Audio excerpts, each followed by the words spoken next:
Well, I was meant to die. I nearly died, technically died. I was born really young and like premature, and then my sister came into hospital to visit me, and she had whooping cough.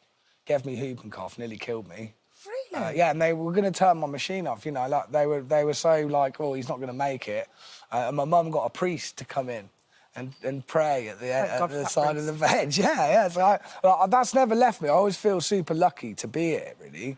And I think it helps me in being honest, you know, trying to get to the point when I'm talking or and feeling an urgency when I'm singing or when I'm performing it.